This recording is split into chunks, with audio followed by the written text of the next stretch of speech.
Ilalansya na ng DSWD ang pilot test para sa Unified Persons with Disability o PWD ID sa Hulyo. Layunin nitong sukpuin na ang paggamit ng pekeng ID para makadiskwento. Nasa frontline ng balitang yan, si Laila Pangilinan.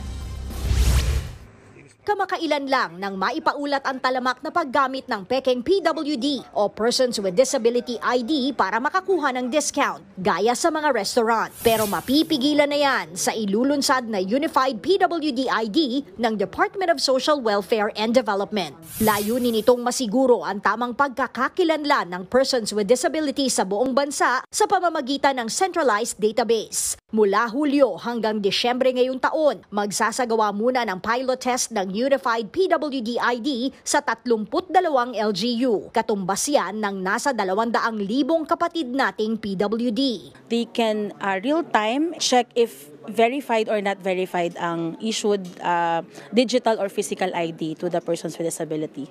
Ayon sa Bureau of Internal Revenue, umabot sa 88.2 billion pesos ang hindi nakolektang buwis dahil sa mga pekeng PWD ID noong 2023. Yan yung napag-usapan doon sa Senate hearing na lumabas na dahil dito sa paglaganap ng mga fake PWD IDs. Ikinatuwa naman ng mga business establishment ang pagpapatupad ng Unified PWD ID. Para hindi naman nila madaya yung mga ibang gaya sa amin, ma'am, na nabibigay ng mga discounted like sa mga PWD, ma'am. Pabor din dito mismo ang may physical disability na si Josie. Para at least maiwasan din yung pagdududa.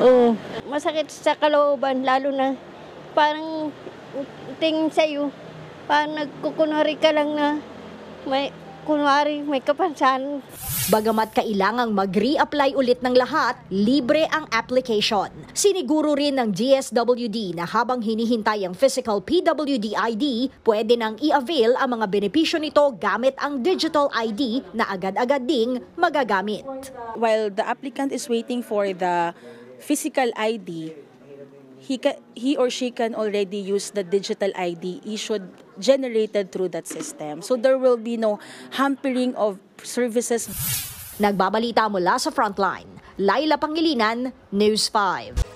Mga kapatid, Nikki de Guzman po, iba na ang may alam at may pakialam sa panahon ngayon.